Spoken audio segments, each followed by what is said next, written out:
Hello again, everyone. Thank you so much for joining me this Sunday. I'm Fredricka Whitfield, and we begin with breaking news out of Alabama, where Birmingham police are investigating a mass shooting.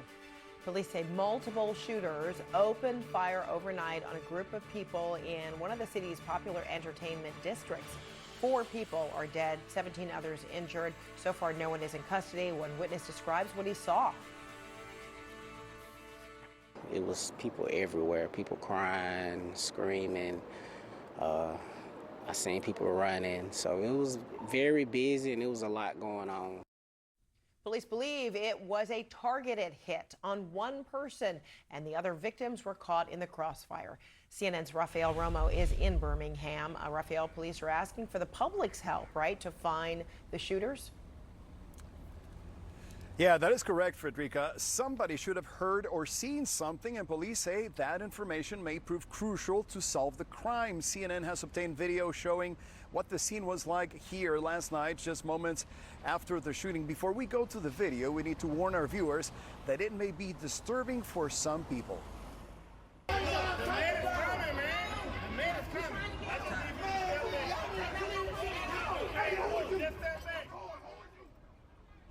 As you can see, the video captures a scene of panic and shows at least 3 people lying on the ground as police lights flash in the background. We were discussing earlier how Birmingham Police Chief Scott Thurmond described how his officers found around 100 shell casings here at the site of the shooting.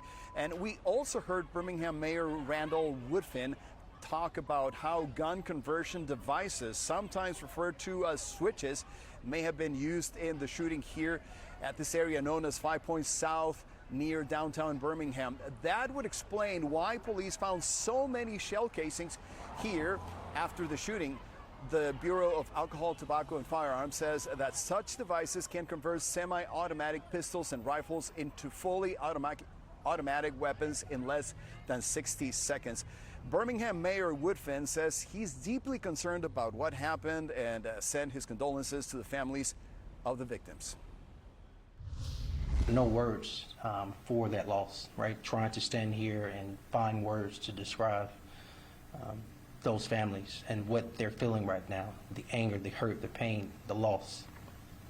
I will say this, we, all of us, as a community, owe it to them to do everything we can to take these shooters, killers off our streets. As for the shooting itself, Fred, we have learned that 4 people died and 17 others were injured. 3 of the victims, 2 men and 1 woman, were found deceased here at the scene, and another man died at the University of Alabama Hospital, according to police.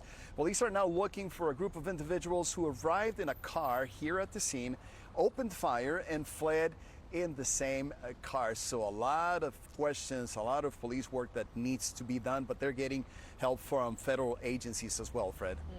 And how are the injured doing? Yeah, so what we had heard from police is that out of those 17 people who were also shot, there are 4 who suffered life-threatening injuries, so there's a lot of concern for them.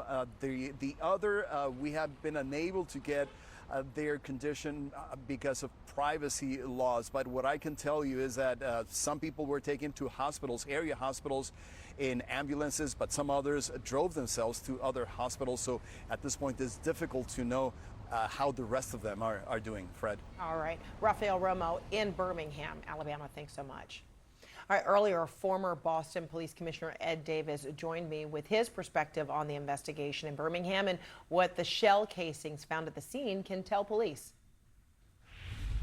The ATF has a computer system called NIBIN, and these spent shell casings can be entered into that computer, and it's very helpful because it can tell you what other incidents that happened prior involve the same ejecta marks.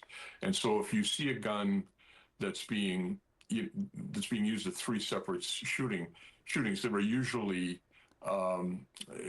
similar situations there, probably the same shooter, and it's important to understand the bigger picture, not just the incident that happened, but what led up to it. Birmingham police, in addition to looking at any kind of forensic evidence, they're also asking for the public's assistance in any way. What does this indicate to you in terms of a starting point, or at what juncture are they in trying to locate these shooters? Well, it's still very early in the investigation, and it is hard to put things together immediately.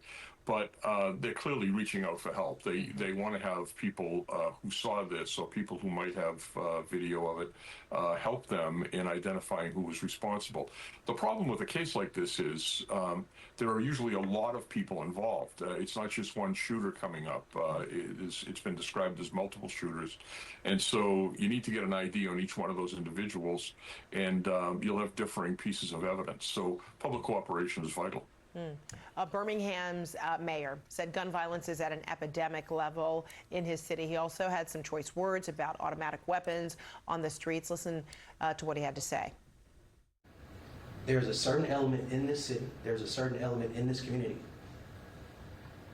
who are too comfortable riding around with semi-automatic weapons, automatic weapons, conversion switches, and everything else, whose only intent, hell-bent intent, is to harm people, shoot people, kill people.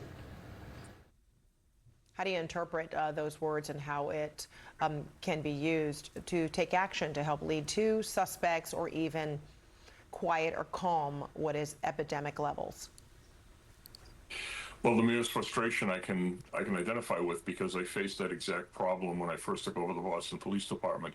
And we put together a strategy that targeted individuals. We got information from the street as to who was responsible, and we made a list of those people who are involved mostly in the shootings. And then we contacted them and told them we were coming for them.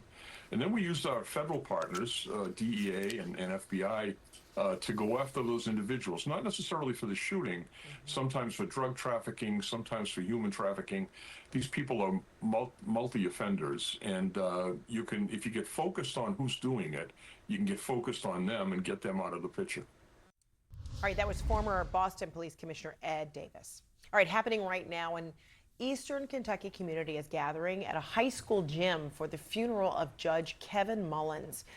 He was allegedly gunned down in his chambers on Thursday by Sheriff Sean Steins. Investigators are still looking for a motive in the killing, but we're now learning the two men had lunch just hours before the shooting.